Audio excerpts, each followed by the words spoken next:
Mereka tidak pernah buang tinja, mereka tidak pernah minum air. Sehingga sebagai alat bukti kita belajar ini barang, ketika kita kuat istinja kita misalnya, tanda saja itu kalau kita istinja bersih, itu makan kita juga sedikit, bahkan sampai 2-3 hari juga kita tidak istinja. Kalau sampai dengan pagi sampai dengan malam baru kau pergi buang air kencing cuma 1 kali misalnya, tidak usah kau ragu mengatakan bahasanya sampai kena penyakit, bukan. Itulah tanda tahara kebersihan istinja. Sama juga begitu.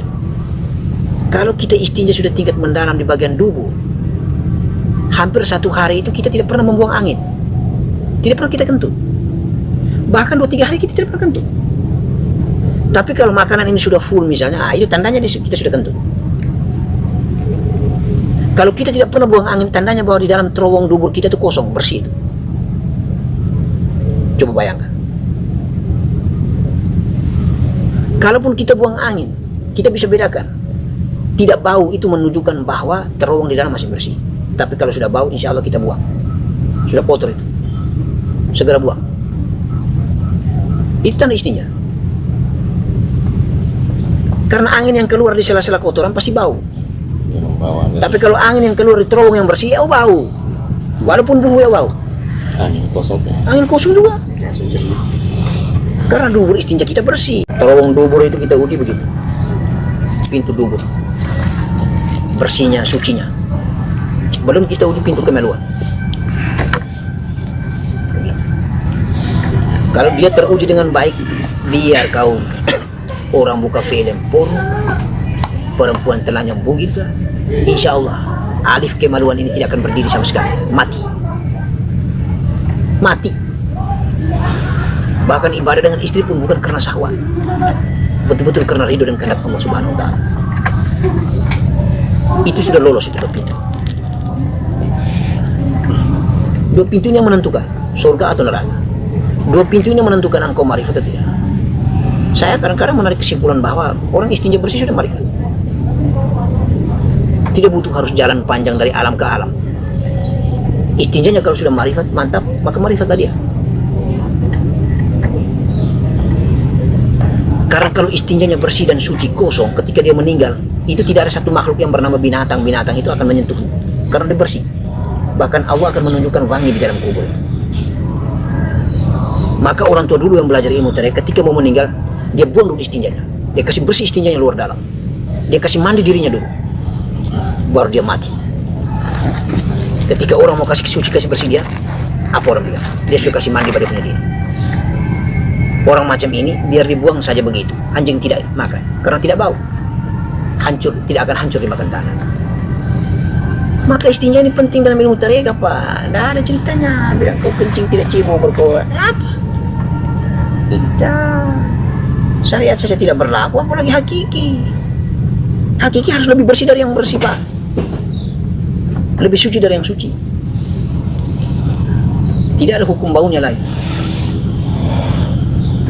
wangi berubahnya. Maka kalau potong daging kambing, potong kambing tidak bau karena istinjanya mantap. Tidak usah pakai gaukang jepit begini apa. Itu ilmu murahan itu.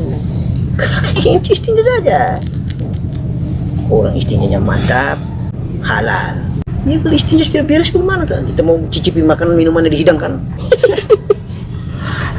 Hancur ke apa? Orang belajar teriak itu ukuran pertama itu istinja, Bang.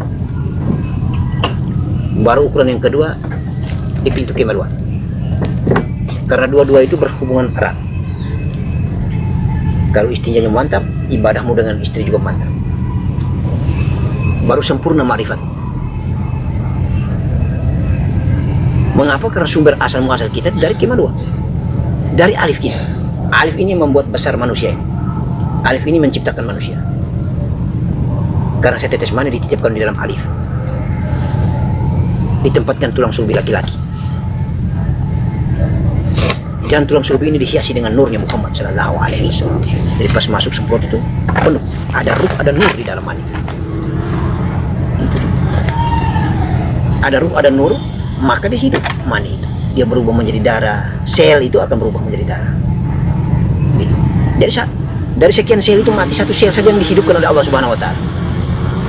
Siapa yang membuat hidup sel ini, wadak sel ini? Yang membuat hidup wadak sel ini adalah ruh dan nurnya Muhammad. Tergantung lagi kualitas dan kadarnya. Ada yang kadar ruhnya lebih banyak, nurnya sedikit. Ada yang kadar nurnya lebih banyak, ruhnya sedikit. Ada yang total semua nur semua di dalam mani itu.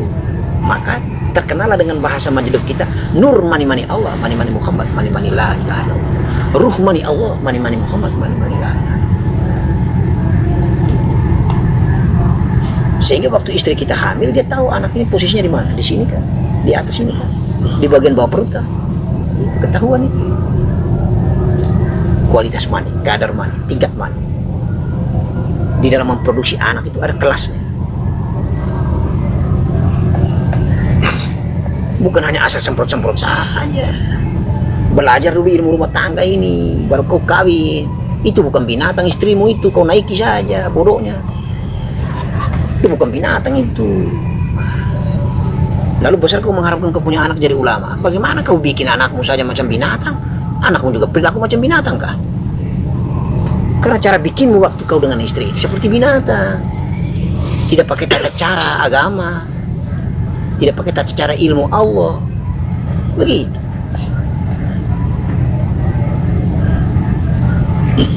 Cara kencingmu saja berdiri macam binatang.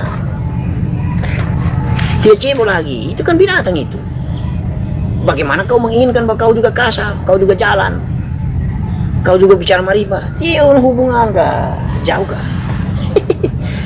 Dasarnya saya sudah setan, apalagi mau jalan marifat ketemu Allah? Tidak ada. Saya tidak pernah akan percaya di 24 jam 1% pun orang mengaku bahwa dia itu adalah seorang kekasih Allah baru kencing tidak cebol. Saya tidak pernah percaya kalau dia kencing tidak cebol betul Habib Al-Habsyi.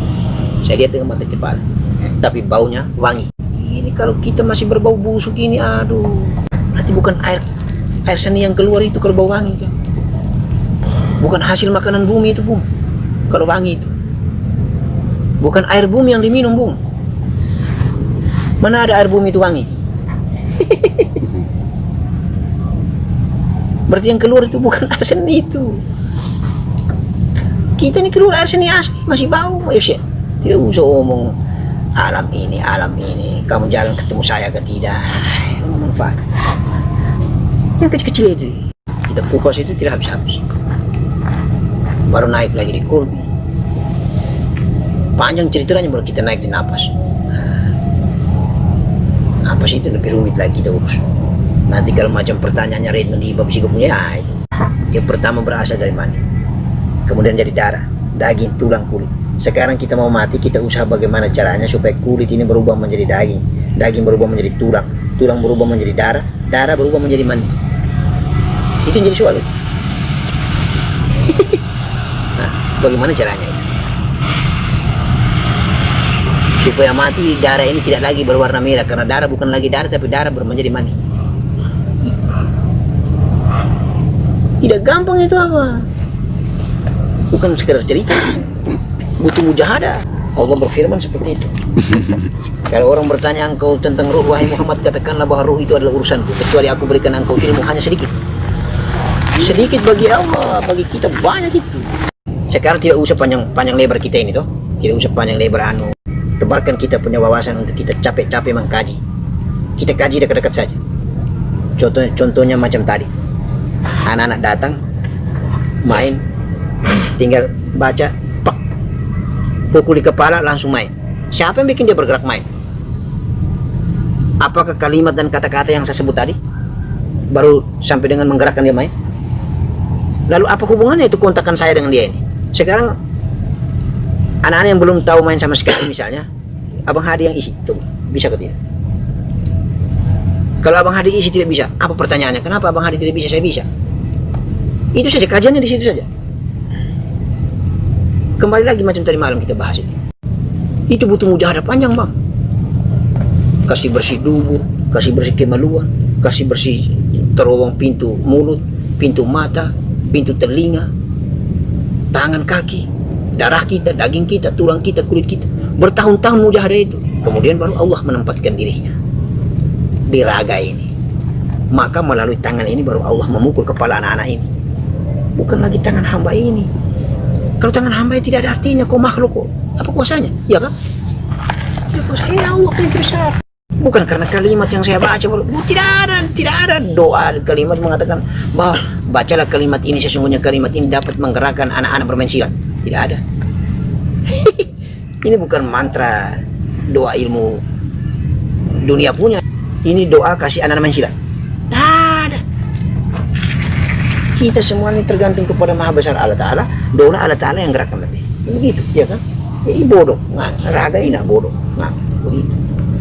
Tidak ada apa-apa, hanya kebetulan saja mujahadah berkepanjangan, kasih bersih diri, darah, daging, tulang, dan kulit kasih bersih, jaga pintu baik-baik, mulut ini, mata ini, telinga ini, sepanjang bertahun-tahun sampai dengan kawin, nikah, apa segala macam kita jaga, maka Allah tetap bertahan di raga yang hina ini. Kuasanya bukan zatnya. Kalau zatnya saya sudah mati. Tapi titik kebesaran dan kekuasaannya dia masih titipkan di raga ini. Maka kuasa Allah membuat anak-anak main. Kuasa Allah membuat kalian ini kasar ketika pengisian. Kuasa Allah membuat apa yang dimiliki Allah, Allah bagi juga dengan kalian. Akhirnya tidak mencintai Allah, menjadi mencintai Allah. Bukan kuasa saya, bukan kuasa raga wadak yang bodoh ini. Tidak, Allah semua. Bagaimana caranya supaya kamu juga dekat dengan Allah dan Allah punya kuasa itu. Beda tipis saja misalnya, insya Allah caranya itu sebagaimana yang saya kasih tahu.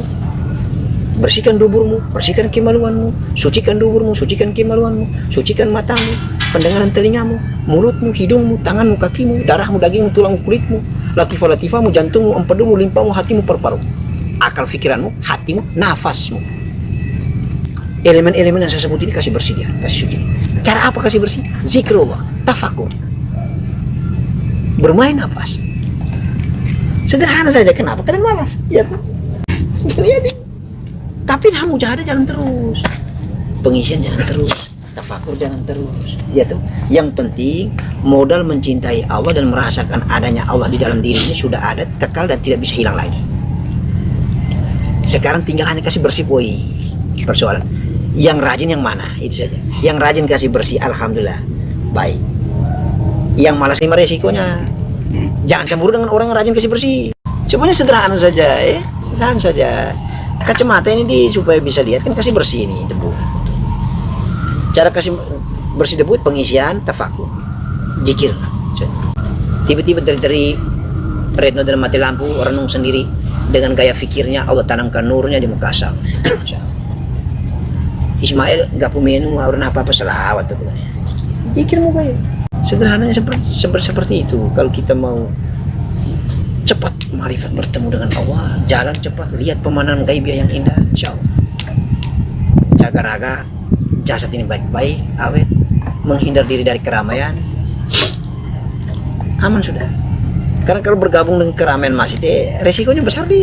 Ya widu burau ini belum tahu istinja yang baik dan benar, serta suci, masih kotor istinja saya. Kemaluan saya ini masih suka berzina, bermaksiat.